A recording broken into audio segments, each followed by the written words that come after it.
Hello അപ്പോൾ ഈ വർഷത്തെ 9ാം ക്ലാസ്സിലെ കുട്ടികൾ ഒരുപാട് ആകാംക്ഷയോടുകൂടി കാത്തിരിക്കുന്ന പ്രോഗ്രാമിൻ്റെ അനൗൺസ്മെൻറ്റ് വന്നിട്ടുണ്ട്. നേരത്തെ തന്നെ നിങ്ങൾ അറിയിച്ചതാണ്.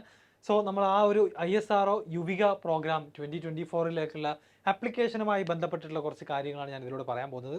ഒരുപാട് ദിവസങ്ങളായിട്ട് കഴിഞ്ഞൊരു 3-4 ദിവസങ്ങളായിട്ട് ഇഷ്ടംപോലെ കുട്ടികളും പാരൻസും ചോദിച്ചുകൊണ്ടേയിരിക്കുകയാണ് എങ്ങനെയാണ് ഇതിന് അപ്ലൈ ചെയ്യുക, ശ്രദ്ധിക്കേണ്ട കാര്യങ്ങൾ എന്തൊക്കെയാണെന്നുള്ളതൊക്കെ. സോ കംപ്ലീറ്റ് എല്ലാ ഡീറ്റെയിൽസും പറയാൻ പോവുകയാണ്. സോ വീഡിയോ മുഴുവനായിട്ടും കാണുക. 9ാം ക്ലാസ്സിൽ പഠിക്കുന്ന നിങ്ങളുടെ ഫ്രണ്ട്സിനും ക്ലാസ്മേറ്റ്സിനും ഒക്കെ നിർബന്ധമായിട്ട് നിങ്ങളുടെ ഫാമിലിയിലൊക്കെ ആരെങ്കിലും ഉണ്ടെങ്കിൽ ഷെയർ ചെയ്ത് കൊടുക്കണം. ഒരു once in a lifetime ഓപ്പർച്യൂണിറ്റിയാണ്, അത് നമ്മൾ അപ്ലൈ ചെയ്യാൻ വിട്ടുപോകരുത്. ഓക്കെ, സോ നമ്മൾ സ്റ്റാർട്ട് ചെയ്യാണ്. ഈ ഒരു യുവിക പ്രോഗ്രാമിൻ്റെ ഡീറ്റെയിൽസ് ഒക്കെ വന്നിട്ടുണ്ട്. അതിൻ്റെ രജിസ്ട്രേഷൻ ഡീറ്റെയിൽസ്, അതിൻ്റെ ഡിഫറെൻറ്റ് സ്റ്റെപ്പുകൾ എന്തൊക്കെയാണെന്നുള്ളതൊക്കെ വന്നിട്ടുണ്ട്. അപ്പോൾ ഇതാണ് അതിൻ്റെ പോസ്റ്റർ. അപ്പം നേരത്തെ ഞാൻ നിങ്ങളെ അറിയിച്ചതുപോലെ തന്നെ ഫെബ്രുവരി 20 മുതൽ രജിസ്ട്രേഷൻ സ്റ്റാർട്ട് ചെയ്തിട്ടുണ്ട്. ഓൾമോസ്റ്റ് 1 വീക്ക് ആയിട്ടുണ്ട്. സോ അത് കഴിഞ്ഞിട്ട് എൻഡ് ഓഫ് രജിസ്ട്രേഷൻ മാർച്ച് 20-നാണ്. അതായത് നിങ്ങളുടെ ആനുവൽ എക്സാം ഒക്കെ നടന്നുകൊണ്ടിരിക്കുന്ന ഒരു സീസണാണ്. അതിൻ്റെ ഇടയിലാണ് നമ്മളിത് അപ്ലൈ ചെയ്യേണ്ടത്. ആ കാര്യം പ്രത്യേകം മനസ്സിലുണ്ടായിരിക്കണം. മാർച്ച് 20-നാണ് എൻഡ് ഓഫ് രജിസ്ട്രേഷൻ എന്നുള്ള കാര്യം മനസ്സിലുണ്ടായിരിക്കണം. ഓക്കെ, അപ്പോൾ ഒരിക്കലും നമ്മളൊരു ലാസ്റ്റിലേക്ക് വെക്കാനേ പാടില്ല. എത്രയും പെട്ടെന്ന് അപ്ലൈ ചെയ്യുകയാണെങ്കിൽ അത്രയും നല്ലത്. സോ ഈ ഒരു വീഡിയോ കണ്ടു കഴിഞ്ഞാൽ തന്നെ നിങ്ങൾ ആപ്ലിക്കേഷൻ പ്രോസസ്സ് സ്റ്റാർട്ട് ചെയ്യണം.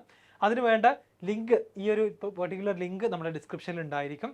അത് ക്ലിക്ക് ചെയ്തിട്ട് നിങ്ങൾക്ക് അതിലേക്ക് പോകാവുന്നതാണ്. സോ ഓർക്കുക, എന്താണ് യുവിക പ്രോഗ്രാം എന്ന് ഇതുവരെ കേൾക്കാത്ത ആൾക്കാർക്ക് വേണ്ടിയിട്ട് 2 ആഴ്ച residential program sponsored by ISRO.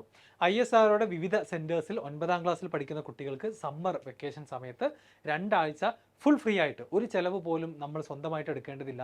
എല്ലാം ISRO വക നടത്താൻ പോകുന്നൊരു സമ്മർ ക്യാമ്പാണ്. അവിടുത്തെ ഫെസിലിറ്റീസും അവിടുത്തെ സയൻറ്റിസ്റ്റുകളെ കാണാം. ഇന്ത്യയിൽ നിന്നുള്ള പല സംസ്ഥാനത്തുള്ള കുട്ടികളൊക്കെ വരുന്നുണ്ടായിരിക്കും. ഒരു അടിപൊളി എക്സ്പീരിയൻസ് ആയിരിക്കും വരുന്നുണ്ടാവുക. കഴിഞ്ഞ 2 വർഷം ഈ ഒരു പ്രോഗ്രാമിനെ കുറിച്ച് XNY കൃത്യമായിട്ട് കുട്ടികൾക്ക് ഗൈഡ് ലൈൻസ് കൊടുത്തിട്ടുണ്ടായിരുന്നു. അപ്പം കഴിഞ്ഞതിന് മുന്നത്തെ വർഷം നമ്മുടെ XNY ഫാമിലിയിൽ തന്നെയുള്ള ഫഹ്മി കേട്ടിക്ക് ഈ ഒരു ഓപ്പർച്യൂണിറ്റി കിട്ടിയിട്ടുണ്ടായിരുന്നു. ഈ പറയുന്ന ISROയിലേക്ക് പോകാനും അവിടുത്തെ ചെയർമാൻ അടക്കം കാണാനൊക്കെ ഉള്ള അവസരം ഉണ്ടായിരുന്നു. അത് കഴിഞ്ഞിട്ട് നമ്മൾ കഴിഞ്ഞ വർഷവും ISROയുടെ ഈ ഒരു യുവിക പ്രോഗ്രാം വന്നപ്പം അതിൻ്റെ ഡീറ്റെയിൽസ് കുട്ടികൾക്ക് പറഞ്ഞു കൊടുത്തിട്ടുണ്ടായിരുന്നു.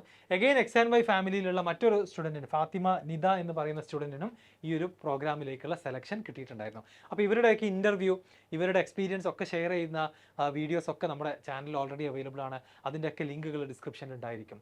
ഓക്കെ, കുറച്ച് ഇമ്പോർട്ടൻറ്റ് ഡേറ്റുകൾ നമുക്ക് നോക്കാം. പ്രോഗ്രാമിൻ്റെ അനൗൺസ്മെൻറ്റ് വന്നിരിക്കുന്നത് 15-നാണ്. അപ്ലിക്കേഷൻ സ്റ്റാർട്ട് ചെയ്തത് 20-ന്. മാർച്ച് 20 വരെയാണ് അപ്ലൈ ചെയ്യാനുള്ള സമയം. മാർച്ച് 28-ന് ഫസ്റ്റ് സെലക്ഷൻ ലിസ്റ്റ് പ്രസിദ്ധീകരിക്കും. അത് കഴിഞ്ഞ് സെക്കൻഡ് ലിസ്റ്റ് ഏപ്രിൽ 4-നായിരിക്കും. ഈ 28-ന് വന്നതിൽ ആരെങ്കിലും ഒക്കെ ക്യാൻസൽ ചെയ്യുകയാണെന്നുണ്ടെങ്കിൽ, അവർക്ക് വരാൻ കഴിയില്ല എന്നുണ്ടെങ്കിൽ ഏപ്രിൽ 4-ന് ഫൈനൽ ലിസ്റ്റ് വരുന്നതാണ്. റിപ്പോർട്ടിംഗ് ബൈ സെലക്ടഡ് സ്റ്റുഡൻസ്, ഇവർ ആ ഒരു സെൻറ്ററിലേക്ക് ക്യാമ്പ് സ്റ്റാർട്ട് ചെയ്യുന്ന ദിവസം മെയ് 12-നാണ്. ISROയുടെ വ്യത്യസ്ത സെൻറ്ററുകളിൽ മെയ് 12-ന് ക്യാമ്പ് സ്റ്റാർട്ട് ചെയ്യും. 13 മുതൽ 24 വരെയാണ് പ്രോഗ്രാം ഷെഡ്യൂൾ ചെയ്തിട്ടുള്ളത്.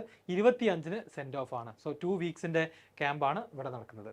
അപ്പോൾ ഇതിൽ ഏറ്റവും ഇമ്പോർട്ടൻ്റ് ആയിട്ട് നിങ്ങൾ മനസ്സിൽ വെക്കേണ്ട കാര്യം, എന്തിനെ ബേസ് ചെയ്തിട്ടാണ് ഈ സെലക്ഷൻ നടത്താൻ പോകുന്നത് എന്നുള്ളതാണ്. അപ്പോൾ അതിൽ നേരത്തെ പറഞ്ഞതുപോലെ തന്നെ നിങ്ങൾക്ക് മേ ബി അറിയുന്നുണ്ടാകും, 8ാം ക്ലാസ്സിൽ നമ്മുടെ ആനുവൽ എക്സാമിൻ്റെ മാർക്ക്, പല സ്കൂളുകളിലും കുട്ടികൾക്ക് ആനുവൽ എക്സാം മാർക്ക് കൃത്യമായിട്ട് കിട്ടാറില്ല. അപ്പോൾ നിങ്ങൾ രജിസ്റ്റർ ചെയ്തിട്ടുണ്ടെങ്കിൽ ആദ്യം ചെയ്യേണ്ട കാര്യം 8ാം ക്ലാസ്സിലെ ആനുവൽ എക്സാമിൻ്റെ ആ ഒരു ടോട്ടൽ സ്കോർ ഷീറ്റോ അല്ലെങ്കിൽ എന്താണ് പ്രോഗ്രസ് റിപ്പോർട്ടോ എന്താണ് നിങ്ങളുടെ സ്കൂളിൽ നിന്ന് കിട്ടാറുള്ളത് അത് വാങ്ങി വെക്കുക എന്നുള്ളതാണ്. 50% വെയിറ്റേജും നിങ്ങളുടെ 8ാം ക്ലാസ്സിലെ ആനുവൽ എക്സാമിൻ്റെ ടോട്ടൽ മാർക്കിനെ നോക്കിയിട്ടാണ്. ഓക്കെ, അത് കഴിഞ്ഞ് 10% മാത്രം ഇവരൊരു ഓൺലൈൻ ക്വിസ് കണ്ടക്ട് ചെയ്യാറുണ്ട്. ഒരു സ്പേസ് റിലേറ്റഡ് ആയിട്ടുള്ള ക്വിസാണ്. ആ ക്വിസിനെ ബേസ് ചെയ്തിട്ട് ഒരു 10% വെയിറ്റേജ് മാത്രമേ ക്വിസിനുള്ളൂ. അപ്പോൾ ക്വിസാണ് ഏറ്റവും വലുത് എന്ന് തെറ്റിദ്ധരിക്കരുത്. And participation in science fair, നമ്മൾ ഡിസ്ട്രിക്റ്റ് അതുപോലെ തന്നെ സ്കൂൾ ലെവൽ, സ്റ്റേറ്റ് ലെവലിലൊക്കെ പോയിട്ടുണ്ടോ എന്നുള്ളതാണ് ചോദ്യം. ഇതിനൊക്കെ A ഗ്രേഡ് ഒക്കെ ഉണ്ടെന്നുണ്ടെങ്കിൽ അത് തീർച്ചയായിട്ടും നിങ്ങൾക്ക് ഇതിന് ഹെൽപ്ഫുൾ ആയിരിക്കും. അതിനൊക്കെ ഡെഫിനറ്റായിട്ട് ഡിഫറെൻറ്റ് വെയിറ്റേജുകൾ കൊടുത്തിട്ടുണ്ട്. പിന്നെയുള്ളത് ഒളിമ്പ്യാഡ് അല്ലെങ്കിൽ ഇക്വലൻ്റ് എക്സാംസ്. അപ്പോൾ നിങ്ങൾ എഴുതിയിട്ടുള്ള ഏറ്റവും ബെസ്റ്റ് കോമ്പറ്റേറ്റീവ് എക്സാം ഏതാണോ അതിന് 1 മുതൽ 3 വരെയൊക്കെ റാങ്ക് കിട്ടിയിട്ടുണ്ടെന്നുണ്ടെങ്കിൽ അതൊക്കെ നന്നായിട്ട് നിങ്ങളെ ഹെൽപ്പ് ചെയ്യും. അതുപോലെ തന്നെ സ്പോർട്സ് കോമ്പറ്റീഷൻസിൽ വിൻ ചെയ്ത ആളുകൾക്കും ഈ പറയുന്ന സർട്ടിഫിക്കറ്റ്സ് ഉണ്ടെങ്കിൽ വെയിറ്റേജ് ഉണ്ട്. And scout and guide, NCC NSS scout and guide, ഈ 3 പാർട്ടിസിപ്പേറ്റ് ചെയ്തിട്ടുള്ള ആളുകൾക്ക് അതിൻ്റെ വെയിറ്റേജ് ഉണ്ടായിരിക്കും. ആൻഡ് ഫൈനലി 15% എക്സ്ട്രാ വെയിറ്റേജ് വരുന്നത് വില്ലേജ് അല്ലെങ്കിൽ റൂറൽ സ്കൂളുകളിലുള്ള കുട്ടികൾക്കാണ്. എന്ന് വെച്ചാൽ ബാക്കിയുള്ളവരെ കൺസിഡർ ചെയ്യുന്നില്ല എന്നല്ല, ഇവർക്ക് കുറച്ച് വെയിറ്റേജ് കൂടുതലാണെന്ന് മാത്രം. പഞ്ചായത്തുകളിലും അതേപോലെ തന്നെ വില്ലേജ് ഏരിയയിലൊക്കെ സ്കൂളുകളിൽ പഠിക്കുന്ന കുട്ടികൾക്ക് കുറച്ച് എക്സ്ട്രാ വെയിറ്റേജ് ഉണ്ട്. അപ്പോൾ ഇത്രയും ക്രൈറ്റീരിയ നോക്കിയിട്ടാണ് ഇതിലേക്കുള്ള കുട്ടികളെ സെലക്ട് ചെയ്യുന്നത്. അപ്പോൾ എനിക്ക് കിട്ടിയ കണക്കുകൾ അനുസരിച്ച് ആദ്യത്തെ ഇതിന് തൊട്ട് മുന്നത്തെ ഫഹ്മി കേട്ടിയുടെ സെലക്ഷൻ സമയത്ത് 150 കുട്ടികൾക്ക് ഇതിൻ്റെ സെലക്ഷൻ കിട്ടിയിട്ടുണ്ടായിരുന്നു. ഈ കഴിഞ്ഞ വർഷം 350ഓളം കുട്ടികളെ സെലക്ട് ചെയ്തിട്ടുണ്ടായിരുന്നു. അപ്പോൾ ഓരോ വർഷം ഇൻക്രീസ് ചെയ്യുന്നത് നമുക്ക് കാണാൻ പറ്റുന്ന ഒരു കാര്യമാണ്. Okay, so a minimum participation will be ensured from each state. എല്ലാ സ്റ്റേറ്റിൽ നിന്നും കുട്ടികളുണ്ട് എന്നുള്ള കാര്യം ഉറപ്പുവരുത്തുന്നതാണ്. അപ്പോൾ ഇതുപോലത്തെ ഡിഫറെൻറ്റ് സെൻറ്റേഴ്സിലായിരിക്കും ഈ വർഷത്തെ പ്രോഗ്രാം നടക്കാൻ പോകുന്നത്. ഓക്കെ, ഇതിനുള്ള എല്ലാ എക്സ്പെൻസുകളും ട്രെയിൻ ടിക്കറ്റ് അടക്കം എന്താണ് ISRO നിങ്ങൾക്ക് തരുന്നതാണ്. അവിടെ താമസിക്കാനുള്ള എല്ലാ സൗകര്യം, ഭക്ഷണം, ഈ കാര്യങ്ങളൊക്കെ സെറ്റാണ്. അതിനെക്കുറിച്ച് നിങ്ങൾ ആലോചിക്കുക വേണ്ട. ഈ ഒരു പ്രോഗ്രാമിൽ നിങ്ങൾ കൃത്യമായിട്ട് അപ്ലൈ ചെയ്യാം എന്നുള്ളതാണ് നമുക്ക് ചെയ്യാനുള്ള കാര്യം. ഓക്കെ, സോ എല്ലാ കോഴ്സിൻ്റെ ചിലവും ആര് വഹിക്കും? ISRO വഹിക്കും എന്നുള്ളതാണ്. ഇനി നമുക്ക് ഈ ഒരു ആപ്ലിക്കേഷൻ വെബ്സൈറ്റിൽ പോയിട്ട് അതിലുള്ള കാര്യങ്ങൾ എന്തൊക്കെയാണെന്നുള്ളത് നോക്കാം. ഓക്കെ, അപ്പോൾ ഇതാണ് നിങ്ങളെ കാത്തിരിക്കുന്ന വെബ്സൈറ്റ്. ISROയുടെ യുവിക രജിസ്ട്രേഷനുമായി ബന്ധപ്പെട്ട് നിങ്ങൾ ചെയ്യാനുള്ള വെബ്സൈറ്റ് ഇതാണ്. സോ ഈ വെബ്സൈറ്റിൽ ഇമ്പോർട്ടൻറ്റ് അനൗൺസ്മെൻറ്റ് എന്നിവിടെ കാണാം. ആൻഡ് അതുപോലെ തന്നെ താഴേക്ക് പോകുകയാണെന്നുണ്ടെങ്കിൽ അതിൻ്റെ ബാക്കി ഡീറ്റെയിൽസ് ഞാൻ ഓൾറെഡി എക്സ്പ്ലെയിൻ ചെയ്ത ഡിഫറെൻറ്റ് ഡേറ്റുകൾ നിങ്ങൾക്ക് ഇവിടെ കാണാം. അതുപോലെ തന്നെ വെയിറ്റേജുകൾ എന്തിനെ ബേസ് ചെയ്തിട്ടാണ് ഇതിലേക്ക് കുട്ടികളെ സെലക്ട് ചെയ്യുക എന്നുള്ള കാര്യം ഇവിടെ കൃത്യമായിട്ട് കൊടുത്തിട്ടുണ്ട്. അതുപോലെ തന്നെ വേറൊരു പോയിന്റും കൂടെ നിങ്ങൾ നോട്ട് ചെയ്യാനുള്ളത്, 9ാം ക്ലാസ്സിൽ പഠിക്കുന്ന കുട്ടികളുടെ ഡേറ്റ് ഓഫ് ബർത്തും ഇതിലേക്ക് ക്വാളിഫൈ ചെയ്യേണ്ട മിനിമം എലിജിബിലിറ്റിക്ക് വേണ്ട ഡേറ്റ് ഓഫ് ബർത്തും ഇവിടെ കൊടുത്തിട്ടുണ്ട്. സ്റ്റുഡൻസ് സ്റ്റഡിയിങ് ഇൻ ക്ലാസ് 9 ഈ വെബ്സൈറ്റിൽ പോയി നിങ്ങൾക്ക് വായിക്കാവുന്നതാണ്. വിത്തിൻ ഓൺ January 1st, 2024 ജനുവരി 1 9ാം ക്ലാസ്സിൽ പഠിക്കുന്ന കുട്ടികളായിരിക്കണം എന്ന് പറഞ്ഞിട്ടുണ്ട്. വിത്തിൻ ഇന്ത്യയിലുള്ളവർക്ക് മാത്രമാണ് കറൻ്റ്ലി ഈ ഒരു ഓപ്പർച്യൂണിറ്റി ഉള്ളത്. അപ്പോൾ ഇതിനെങ്ങനെയാണ് നമ്മൾ രജിസ്റ്റർ ചെയ്യുക എന്നുള്ളത്, എത്ര സ്റ്റെപ്പുകൾ ഉണ്ട് എന്നുള്ളത് കൃത്യമായിട്ടൊന്ന് നോട്ട് ചെയ്യാം. ഫസ്റ്റ് സ്റ്റെപ്പ് എന്ന് പറയുന്നത് ഈ ഒരു ISROയുടെ ഈ ഒരു പെർട്ടിക്കുലർ വെബ്സൈറ്റിൽ നിങ്ങൾ രജിസ്റ്റർ ചെയ്യണം. ഓക്കെ, നിങ്ങളുടെ ഇമെയിൽ ID കൊടുത്തുകൊണ്ട് ഒരു first time one time registration നിങ്ങൾ കംപ്ലീറ്റ് ചെയ്യണം. രണ്ടാമത്തെ സ്റ്റെപ്പ്, നിങ്ങൾ കൊടുത്തിട്ടുള്ള ഇമെയിലിലേക്ക് ഒരു വെരിഫിക്കേഷൻ മെയിൽ വരും. ആ വെരിഫിക്കേഷൻ മെയിൽ ക്ലിക്ക് ചെയ്തുകൊണ്ട് നമ്മൾ എന്ത് ചെയ്യണം? നമ്മുടെ രജിസ്ട്രേഷൻ കംപ്ലീറ്റ് ആക്കണം. ഓക്കെ, അതാണ് സെക്കൻഡ് സ്റ്റെപ്പ്. തേർഡ് സ്റ്റെപ്പ് എന്ന് പറയുന്നത് പാർട്ടിസിപ്പേറ്റ് ഇൻ സ്പേസ് ക്വിസ് ആണ്. അടുത്ത സ്റ്റെപ്പ് നമ്മുടെ ഇവരുടെ സ്പേസ് ക്വിസിൽ പാർട്ടിസിപ്പേറ്റ് ചെയ്യണം. അപ്പോൾ ഓൾറെഡി നമ്മൾ രജിസ്റ്റർ ചെയ്തു. അപ്പോൾ ഒരു ഇമെയിൽ ID പാസ്വേഡ് നമ്മുടെ കയ്യിലുണ്ടാവും. അത് രണ്ടും ഉപയോഗിച്ചിട്ട് നമ്മൾ എന്ത് ചെയ്യണം? സ്പേസ് ക്വിസ് അറ്റൻഡ് ചെയ്യണം. ഓക്കെ, അപ്പോൾ അതിന് കുറച്ച് ഗൈഡ് ലൈൻസ് ഉണ്ട്, അത് ഞാൻ പറയാം. Fill your personal profile and education details. അപ്പോൾ നമ്മുടെ അത് കഴിഞ്ഞ ശേഷം ക്വിസ് കംപ്ലീറ്റ് ചെയ്തതിന് ശേഷം പിന്നെ നമ്മുടെ എല്ലാ ഡീറ്റെയിൽസും, നമ്മുടെ പേര്, വിവരങ്ങളൊക്കെ, സ്കൂൾ എവിടെയാണ്, നാട് എവിടെയാണെന്നുള്ള കാര്യങ്ങളൊക്കെ ഫില്ല് ചെയ്യണം. Student need to take photocopy of the certificate and attest same by principal. അതായത് നിങ്ങളുടെ സർട്ടിഫിക്കറ്റുകൾ, നിങ്ങൾ അപ്ലോഡ് ചെയ്യാൻ പോകുന്ന സർട്ടിഫിക്കറ്റുകളൊക്കെ എന്ത് ചെയ്യണം? നിങ്ങളുടെ സ്കൂളിലെ HM അല്ലെങ്കിൽ പ്രിൻസിപ്പൾ അറ്റസ്റ്റ് ചെയ്യണം എന്നാണ് പറഞ്ഞിട്ടുള്ളത്. അത് എന്നിട്ടാണ് എന്ത് ചെയ്യേണ്ടത്? ഈ ഒരു വെബ്സൈറ്റിലേക്ക് അപ്ലോഡ് ചെയ്യേണ്ടത്. Photocopy of attested certificates and certificate for verification need to be uploaded in the website. ഞാൻ നേരത്തെ പറഞ്ഞ സ്പോർട്സിൻ്റെ, ആർട്സിൻ്റെ, അതേപോലെ തന്നെ 8ാം ക്ലാസ്സിൻ്റെ ആനുവൽ എക്സാം, ഇതൊക്കെ HM വെരിഫൈ ചെയ്യണം. അവർ സൈൻ ചെയ്തിട്ട് വേണം നിങ്ങളത് അപ്ലോഡ് ചെയ്യാൻ.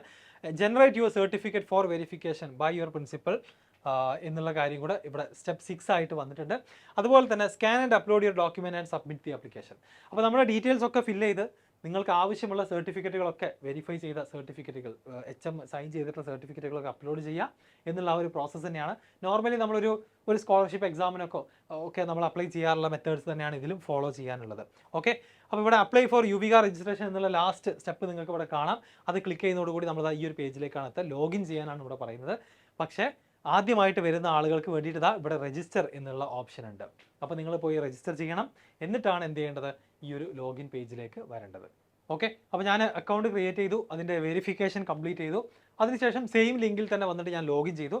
ലോഗിൻ ചെയ്ത് കഴിഞ്ഞാൽ നിങ്ങൾക്ക് ഇവിടുത്തെ ഞാൻ നേരത്തെ പറഞ്ഞ സ്റ്റെപ്പുകൾ ഓരോന്നായിട്ട് കാണാൻ പറ്റും. ഫസ്റ്റ് സ്റ്റെപ്പ് നമ്മൾ രജിസ്ട്രേഷൻ കംപ്ലീറ്റ് ചെയ്തു. രണ്ടാമത് സ്പേസ് ക്വിസ് കംപ്ലീറ്റ് ചെയ്യണം. മൂന്നാമതായിട്ട് നമ്മുടെ സ്പേസ് ക്വിസിന് ശേഷമുള്ള രജിസ്ട്രേഷൻ എല്ലാം കംപ്ലീറ്റ് ചെയ്തതിന് ശേഷം നമ്മൾ ഡൗൺലോഡ് സർട്ടിഫിക്കറ്റ് എന്ന് പറയുന്നതാണ് അടുത്ത ഓപ്ഷൻ. അപ്പോൾ അതായത് രജിസ്ട്രേഷൻ എന്ന് ഉദ്ദേശിക്കുന്നത് നമ്മുടെ ഡീറ്റെയിൽസ് ഒക്കെ ഫില്ല് ചെയ്യുന്ന സ്ഥലമാണ്. ഓക്കെ, അപ്പോൾ ആദ്യം നമ്മൾ ഫസ്റ്റ് ഒരു ഇമെയിൽ ID വെച്ചിട്ട് അക്കൗണ്ട് ക്രിയേറ്റ് ചെയ്തു, ക്വിസ് കംപ്ലീറ്റ് ചെയ്യുന്നു. പിന്നെ നിങ്ങളുടെ പേഴ്സണൽ ഡീറ്റെയിൽസും പേര്, വിവരങ്ങളൊക്കെ കൊടുത്തുകൊണ്ടുള്ള രജിസ്ട്രേഷനാണ്. അത് കഴിഞ്ഞിട്ട് ഡൗൺലോഡ് സർട്ടിഫിക്കറ്റ്, നമുക്ക് പ്രിൻസിപ്പലിനെ കൊണ്ട് സൈൻ ചെയ്യാനുള്ള സർട്ടിഫിക്കറ്റ് ഡൗൺലോഡ് ചെയ്യാനുള്ള അവസരം ഉണ്ടായിരിക്കും. ആൻഡ് അത് കഴിഞ്ഞിട്ട് നമ്മുടെ ഡോക്യുമെൻറ്റ്സ് അപ്ലോഡ് ചെയ്യാം. നിങ്ങൾക്ക് ഏതൊക്കെ ഡോക്യുമെൻറ്റ്സ് ഉണ്ടോ അതൊക്കെ അപ്ലോഡ് ചെയ്യാൻ പറ്റും. ആൻഡ് ഫൈനലി നമുക്കൊന്ന് ഒരു പ്രൂഫ് റീഡും കൂടെ ചെയ്തിട്ട് എന്ത് ചെയ്യാൻ പറ്റും? സബ്മിറ്റ് ചെയ്യാൻ സാധിക്കും. ഓക്കെ, അപ്പോൾ ഇവിടെ വന്നു കഴിഞ്ഞാൽ റീഡ് ക്വിസ് ഗൈഡ് ലൈൻസ് എന്ന് കൊടുത്തിട്ടുണ്ട്. ക്വിസിൻ്റെ ഗൈഡ് ലൈൻസ് നിങ്ങൾക്ക് വായിച്ച് നോക്കാവുന്നതാണ്. ഒരു 30 മിനിറ്റിൻ്റെ ക്വിസാണ്. കഴിഞ്ഞ 2 വർഷങ്ങളിലും ഈ ക്വിസ് അറ്റൻഡ് ചെയ്തിട്ടുണ്ടായിരുന്നു. അപ്പോൾ അതിൽ നിന്ന് മനസ്സിലായത് കുറച്ച് സ്പേസ് റിലേറ്റഡ് ആയിട്ടുള്ള ഇന്ത്യയുടെ തന്നെ ISROയുടെ തന്നെ പ്രീവിയസ് സ്പേസ് മിഷൻസ് ഒക്കെ ബേസ് ചെയ്തിട്ടുള്ള ചോദ്യങ്ങൾ അതിലുണ്ടായിരുന്നു. പിന്നെ കുറച്ച് മാത്തമാറ്റിക്സിലെ കുറച്ച് ക്വസ്റ്റ്യൻസ് ഉണ്ടായിരുന്നു. എനിവേ 30 ക്വസ്റ്റ്യൻസ് ഉള്ള കുറച്ചുകൂടെ എളുപ്പമുള്ള, കമ്പാരിറ്റീവ്ലി എളുപ്പമുള്ള ഒരു ക്വസ്റ്റ്യൻ പേപ്പറാണ് ക്വിസിന് നോർമലി ഉണ്ടാവാറുള്ളത്. അത് തന്നെ ഓരോ കുട്ടികൾക്കും ഡിഫറെൻറ്റ് ക്വസ്റ്റ്യൻസ് ആയിരിക്കും വരിക. എല്ലാവരും പല സമയത്ത് അറ്റൻഡ് ചെയ്തതുകൊണ്ട് തന്നെ ഓരോരുത്തർക്കും ഓരോ ക്വസ്റ്റ്യൻസ് ആയിരിക്കും, സെറ്റ് ഓഫ് ക്വസ്റ്റ്യൻസ് ആയിരിക്കും വരുന്നുണ്ടാവുക. ഇതിൽ നിങ്ങൾ നോട്ട് ചെയ്യേണ്ട ഒരു കാര്യം എന്താണെന്ന് വെച്ച് കഴിഞ്ഞാൽ, ഇവിടെ ശ്രദ്ധിച്ച് വായിച്ച് നോക്കുക. For completion of registration of Yuviga 2024, it is necessary to participate in quiz within 48 hours of registration entry. നിങ്ങൾ ഒരു അക്കൗണ്ട് ഈ വെബ്സൈറ്റിൽ ക്രിയേറ്റ് ചെയ്ത് കഴിഞ്ഞിട്ട് 2 ദിവസത്തിനുള്ളിൽ തന്നെ ഈ ക്വിസ് കംപ്ലീറ്റ് ചെയ്തിട്ടുണ്ടാവണം. ഓക്കെ, അപ്പോൾ ഇന്നാണ് നിങ്ങൾ ഫസ്റ്റ് ടൈം അക്കൗണ്ട് ക്രിയേറ്റ് ചെയ്യുന്നുണ്ടെങ്കിൽ 48 ഹവേഴ്സിനുള്ളിൽ നിങ്ങൾ ആ ഒരു ക്വിസ് കംപ്ലീറ്റ് ചെയ്തിട്ടുണ്ടായിരിക്കണം. Okay, there will be a total of 30 questions. First 10 questions will be section A ആയിരിക്കും, പിന്നെ സെക്ഷൻ ബി ഉണ്ട്, അതുപോലെ തന്നെ ലാസ്റ്റ് 10 ചോദ്യങ്ങൾ സെക്ഷൻ സി ആയിരിക്കും. Limit for answering 30 questions is 30 minute, 30 minute മാത്രമേ ഉണ്ടാവുള്ളൂ. Once a question is skipped, the same will not be available for attempting it later during the quiz session. സാധാരണ online എക്സാമുകളിൽ നമ്മൾ skip ചെയ്താലും പിന്നെ തിരിച്ചു വരാനുള്ള ഓപ്ഷൻ ഉണ്ടാകുമായിരുന്നു. പക്ഷേ ഇതിൽ അങ്ങനെയില്ല. ഒരു ക്വസ്റ്റ്യൻ നിങ്ങൾക്ക് ആൻസർ അറിയുന്നുണ്ടെങ്കിൽ ചെയ്യുക, മൂവ് ഓൺ ചെയ്യാം. ഓക്കെ, പിന്നെ ഒരിക്കലും തിരിച്ചു വരാനുള്ള ഓപ്ഷൻ ഇല്ല എന്നുള്ളത് പ്രത്യേകം ഓർത്ത് വെക്കുക. അതുപോലെ തന്നെ അടുത്ത point, for 1 correct answer +3 will be awarded and negative mark of -1 will be awarded. Section എയിൽ +3 ആണ് കറക്റ്റിന്, -1 നെഗറ്റീവ് മാർക്ക് ഉണ്ട്. അതുപോലെ following formula shall be applied. So അതാണ് സെക്ഷൻ എയുടെ പ്രത്യേകത. ബിയിലേക്ക് വരികയാണെന്നുണ്ടെങ്കിൽ അവിടെ കുറച്ചുകൂടി ഇൻട്രസ്റ്റിംഗ് ആണ്. ശരിയായി കഴിഞ്ഞാൽ 6 മാർക്ക് കിട്ടും, തെറ്റിക്കഴിഞ്ഞാൽ -2 ആണ്. കുറച്ചും കൂടെ ഹൈ റിസ്ക് ഹൈ റിവാർഡ് എന്ന് പറയുന്ന കാറ്റഗറിയാണ് സെക്ഷൻ ബി. സിയിലേക്ക് വരികയാണെന്നുണ്ടെങ്കിൽ ഒരു ക്വസ്റ്റ്യന് positive mark of +9 will be awarded. 9 മാർക്കാണ് അത് ഒരൊറ്റ ക്വസ്റ്റ്യൻ ശരിയായാൽ കിട്ടുക, തെറ്റിക്കഴിഞ്ഞാൽ -3 ആണ്. അപ്പോൾ അതിനേക്കാൾ റിസ്ക് കൂടിയിട്ടുള്ള ക്വസ്റ്റ്യൻസ് ആണ് section സിയിലുള്ളത്. Therefore, participant is expected to read the questions carefully and then answer the questions after going through all the options. Once an answer is submitted, it cannot be changed. നമ്മളൊരു question കണ്ടു, അതിൻ്റെ answer നമ്മൾ click ചെയ്ത് next ക്വസ്റ്റ്യനിലേക്ക് പോയി കഴിഞ്ഞിട്ട് പിന്നെ തിരിച്ചു വരാനോ ഓപ്ഷൻസ് ചേഞ്ച് ചെയ്യാനോ ഉള്ള ഒരു കാര്യം ഒരു ഓപ്ഷനേ ഇല്ല, അങ്ങനെ ഒരു സാധ്യതയില്ല കേട്ടോ. Okay, if you leave A question without answering it 0 mark. എല്ലാ എക്സാമിലുള്ള പോലെ അറിയില്ല എന്നുണ്ടെങ്കിൽ നിങ്ങൾക്ക് അപ്പോൾ എഴുതേണ്ട ആവശ്യമില്ല. എല്ലാ ചോദ്യങ്ങൾക്കും ബേസിക്കലി നെഗറ്റീവ് മാർക്കിംഗ് ഉണ്ട്. അറിയാത്ത ചോദ്യങ്ങൾ നമുക്ക് എന്ത് ചെയ്യാൻ കഴിയില്ല, ഗസ് ചെയ്തിട്ടൊന്നും എഴുതാൻ നിൽക്കണ്ട എന്ന് ചുരുക്കം. Once you login for taking up the quiz competition on ISRO space quiz portal, you have to finish answering all the questions in a single session. ഒരൊറ്റ സെഷനിൽ തന്നെ എല്ലാം കംപ്ലീറ്റ് ചെയ്തിട്ടുണ്ടാവണം. Okay, before appearing in this competition, kindly ensure full charging of the battery of your laptop or mobile or computer. ഏതാണെന്ന് വെച്ച് കഴിഞ്ഞാൽ എല്ലാം fully charged ആക്കുക. ഇൻ്റർനെറ്റ് കണക്ഷൻ പ്രോപ്പർ ആണെന്ന് ഉറപ്പുവരുത്തുക. എല്ലാ ഓൺലൈൻ എക്സാംസിനും ഇതൊക്കെ വേണം എന്നുള്ളത് നമുക്ക് എല്ലാവർക്കും അറിയുന്ന കാര്യം തന്നെയാണ്. For such reasons participant shall be solely responsible for the non completion of quiz competition. ഈ പ്രശ്നങ്ങളൊക്കെ കൊണ്ട് നിങ്ങളുടെ ലാപ്ടോപ്പ് ഇൻ്റർനെറ്റ് കട്ടായി, ലാപ്ടോപ്പ് ഓഫായി പോയി, ഫോൺ ഓഫായി പോയി, ഈ കാരണങ്ങൾ കൊണ്ടൊക്കെ നിങ്ങൾക്ക് മിസ്സായി പോയി കഴിഞ്ഞാൽ അല്ലെങ്കിൽ എക്സാം എൻഡായി പോയി കഴിഞ്ഞാൽ അതിൻ്റെ ഉത്തരവാദിത്വം നിങ്ങൾക്ക് മാത്രമാണ് എന്നാണ് പ്രത്യേകം പറഞ്ഞിട്ടുള്ളത്. അപ്പോൾ അവരെ വിളിക്കാനൊന്നും പിന്നെ കഴിയില്ല. Okay, in any case of any interruption, error, confusion in understanding, the English version of the question and options shall be considered final. ചോദ്യങ്ങളിലൊക്കെ എന്തെങ്കിലും മിസ്റ്റേക്കോ അല്ലെങ്കിൽ കൺഫ്യൂഷൻസോ ഒക്കെ ഉണ്ടെന്നുണ്ടെങ്കിൽ അതിൻ്റെ ഇംഗ്ലീഷ് വേർഷൻ, ഇംഗ്ലീഷിലും ഹിന്ദിയിലും ചോദ്യങ്ങൾ ഉണ്ടായിരിക്കും, ഇംഗ്ലീഷ് വേർഷൻ ആയിരിക്കും ഫൈനലായിട്ട് കൺസിഡർ ചെയ്യാൻ പോകുന്നത്. അപ്പോൾ ഇത്രയുമാണ് ഈ ഒരു ക്വിസ് എഴുതുന്നതിന് മുൻപായിട്ട് നിങ്ങളുടെ മനസ്സിലുണ്ടായിരിക്കേണ്ട ഡിഫറെൻറ്റ് പോയിന്റ്സ്. ഈ PDF നിങ്ങൾക്ക് തന്നെ വായിച്ച് നോക്കാവുന്നതേ ഉള്ളൂ, ഈ വെബ്സൈറ്റിൽ അവൈലബിൾ ആണ്. ഓക്കെ, ജോയിൻ ക്വിസ് കൊടുത്താൽ നമ്മൾ എങ്ങോട്ട് പോകും? ISROയുടെ തന്നെ സ്പേസ് ക്വിസ് പോർട്ടൽ എന്ന് പറയുന്ന ഈ ഒരു പേജിലേക്ക് പോകും. ഇവിടെ നമ്മൾ എന്ത് ചെയ്യണം? നമ്മുടെ യൂസർ നെയിമും പാസ്വേഡും അടിച്ചിട്ട് ലോഗിൻ ചെയ്യണം. ഓക്കെ, ക്ലിയർ ആണല്ലോ? അപ്പോൾ അതായത് നമ്മൾ ഓൾറെഡി രജിസ്റ്റർ ചെയ്യാത്ത ആളുകൾ ഉണ്ടെന്നുണ്ടെങ്കിൽ ഈ ഒരു പോർട്ടലിൽ നമുക്ക് വേണമെന്നുണ്ടെങ്കിൽ അഗെയിൻ പുതിയതായിട്ടൊന്ന് രജിസ്റ്റർ ചെയ്യാവുന്നതാണ്. നേരത്തെ തന്നെ നിങ്ങൾ ഓൾറെഡി ക്രിയേറ്റ് ചെയ്തിട്ടുള്ള നിങ്ങളുടെ email ID and password same ഉപയോഗിച്ചിട്ട് തന്നെ എന്ത് ചെയ്യാം, ഇവിടെ ലോഗിൻ ചെയ്യാൻ ശ്രമിക്കാം. ഓക്കെ, അങ്ങനെയാണെങ്കിൽ ക്വിസിലേക്ക് നമുക്ക് പോകാം. ക്വിസ് കംപ്ലീറ്റ് ചെയ്യുന്നു. ക്വിസ് കംപ്ലീറ്റ് ചെയ്ത് കഴിഞ്ഞാൽ പിന്നെ നിങ്ങൾക്ക് നിങ്ങളുടെ ആപ്ലിക്കേഷൻ പരിപാടികൾ തുടങ്ങാം. ഡീറ്റെയിൽസ് ഒക്കെ ഫില്ല് ചെയ്തുകൊണ്ട് ഡോക്യുമെൻറ്റ്സ് ഒക്കെ അപ്ലോഡ് ചെയ്തുകൊണ്ടുള്ള പരിപാടിയിലേക്ക് പോകാം.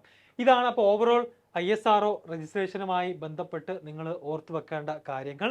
എല്ലാവർക്കും ക്ലിയർ ആയി എന്ന് പ്രതീക്ഷിക്കുന്നു. അപ്പോൾ ഏറ്റവും ആദ്യം നിങ്ങൾ ചെയ്യേണ്ട കാര്യം ഇത്രേ ഉള്ളൂ. ആദ്യം തന്നെ ഡിസ്ക്രിപ്ഷനിൽ നമ്മുടെ ISRO യുവിക ആപ്ലിക്കേഷൻ്റെ ലിങ്ക് കൊടുത്തിട്ടുണ്ട്. അതിൽ പോയിട്ട് ഒരു അക്കൗണ്ട് ക്രിയേറ്റ് ചെയ്യുക. ഒരു ഇമെയിൽ ID കൊടുത്തിട്ട് വർക്ക് ചെയ്യുന്ന ഇമെയിൽ ID തന്നെ ആയിരിക്കണം. ആ ഇമെയിൽ ID നിങ്ങൾ വെരിഫൈ ചെയ്യണം. ഒരു വെരിഫിക്കേഷൻ മെയിൽ നിങ്ങൾക്ക് വരും, അത് ക്ലിക്ക് ചെയ്തുകൊണ്ട് വെരിഫിക്കേഷൻ കംപ്ലീറ്റ് ആക്കണം. എന്നിട്ട് നിങ്ങൾ അത് വെച്ച് ലോഗിൻ ചെയ്യുക. ലോഗിൻ ചെയ്ത് കഴിഞ്ഞിട്ട് 48 മണിക്കൂറിനുള്ളിൽ തന്നെ നിങ്ങൾ ക്വിസ് കംപ്ലീറ്റ് ചെയ്യണം. അതാണ് അടുത്ത ടാസ്ക് എന്ന് പറയുന്നത്. സോ ക്വിസ് കംപ്ലീറ്റ് ചെയ്യാം. ക്വിസിന് ശേഷമാണ് അഗെയിൻ നമ്മൾ ലോഗിൻ ചെയ്തിട്ട് എന്ത് ചെയ്യേണ്ടത്, നമ്മുടെ ഡീറ്റെയിൽസ് ഒക്കെ ഫില്ല് ചെയ്ത് തുടങ്ങേണ്ടത്. അപ്പോൾ ഇതാണ് ഏകദേശം ഒരു രൂപം. എല്ലാവർക്കും ഒരു ID കിട്ടിയെന്ന് വിചാരിക്കുന്നു. ഇനി ഈ വെബ്സൈറ്റിൽ പോവുക, ഇൻസ്ട്രക്ഷൻസ് ഒക്കെ ഒന്നും കൂടെ വായിച്ചിട്ട് തയ്യാറാക്കുക. അതിന് മുൻപായിട്ട് നിങ്ങൾ റെഡിയാക്കേണ്ട കാര്യങ്ങൾ ഇത്രേ ഉള്ളൂ. നിങ്ങൾക്ക് ഞാൻ ഈ പറഞ്ഞ പോലത്തെ അച്ചീവ്മെൻറ്റ്സ് ഒക്കെ ഉണ്ടെങ്കിൽ അതിൻ്റെ സർട്ടിഫിക്കറ്റ്സ് ഒക്കെ റെഡിയാക്കി വെക്കുക.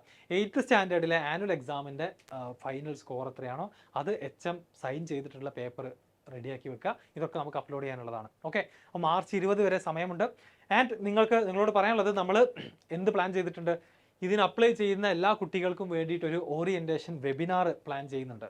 ഓക്കെ, അപ്പോൾ എല്ലാ വർഷവും ഞങ്ങൾ നടത്താറുള്ളതാണ്. പ്രീവിയസ് ഇയേഴ്സിലെ വിന്നേഴ്സിനൊക്കെ ഇൻക്ലൂഡ് ചെയ്തുകൊണ്ടുള്ള വെബിനാർ ഉണ്ടായിരിക്കും. March 9 അത് പ്ലാൻ ചെയ്തിട്ടുള്ളത്. നിങ്ങളുടെ ആനുവൽ എക്സാമിനിടയ്ക്ക് വലിയൊരു ഗ്യാപ്പ് വരുന്നുണ്ട്. അപ്പോൾ March 9 ശനിയാഴ്ച ആയിരിക്കും എന്തുണ്ടായിരിക്കാം, നമ്മുടെ ഓറിയൻറ്റേഷൻ വെബിനാർ ഉണ്ടായിരിക്കുക. അതിന് രജിസ്റ്റർ ചെയ്യേണ്ട ആളുകൾക്കുള്ള ലിങ്ക് ഡിസ്ക്രിപ്ഷൻ ബോക്സിൽ ഉണ്ടായിരിക്കും. ഓക്കെ, സോ ബാക്കി സംശയങ്ങളൊക്കെ നിങ്ങൾക്ക് ഈ വീഡിയോയുടെ കമൻ്റായിട്ട് ചോദിക്കാം. ഇനിയും ഇത് റിലേറ്റഡ് ആയിട്ടുള്ള ഇൻസ്ട്രക്ഷൻസ് വീഡിയോസ് ഒക്കെ ഇനിയും വരുന്നുണ്ട്. ചാനൽ സബ്സ്ക്രൈബ് ചെയ്യാം. 9ാം ക്ലാസ്സിലെ എല്ലാവരെയും എന്ത് ചെയ്യണം, നിർബന്ധമായിട്ടും ഈ വീഡിയോ നിങ്ങൾ ഷെയർ ചെയ്ത് കൊടുക്കണം. Okay, thank